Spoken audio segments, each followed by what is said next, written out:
भगवान भोलेनाथ की महिमा।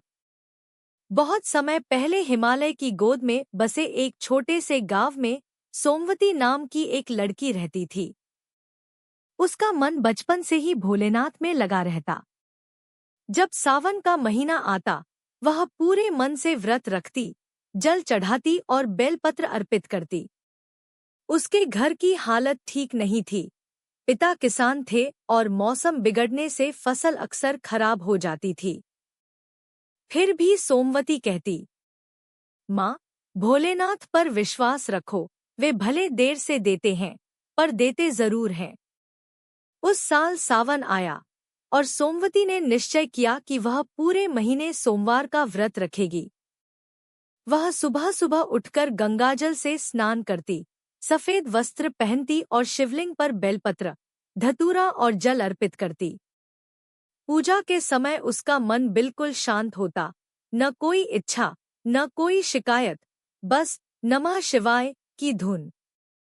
तीसरे सोमवार को गांव में अचानक खबर आई कि पास के जंगल में एक बाघ घूम रहा है। सभी लोग डर गए और खेतों में जाना बंद कर दिया। लेकिन सोमवती ने निडर होकर कहा, अगर मन में शिव हैं, तो कोई डर नहीं। वह पूजा का जल लेकर मंदिर गई। लौटते समय सचमुच उसका सामना बाघ से हो गया।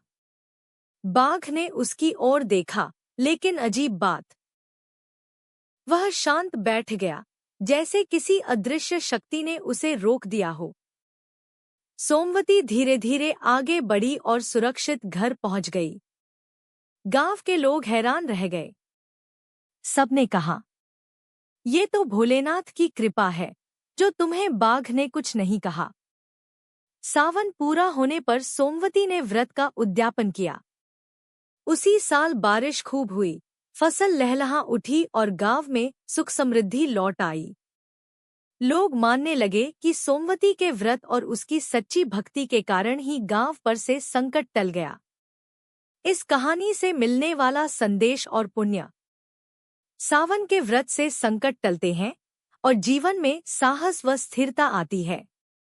यह व्रत मन को पवित्र करता है, जिससे अच्छे विचार और शुभ कर्म पैदा होते हैं।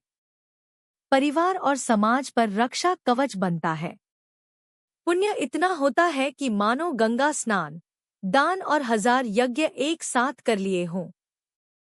कहते हैं, जो व्यक्ति सावन में सच्चे मन से व्रत रखता है, उसकी रक्षा स्वयं महादेव करते हैं, चाहे संकट बाघ के रूप में आए या जीवन की कठिनाइयों में।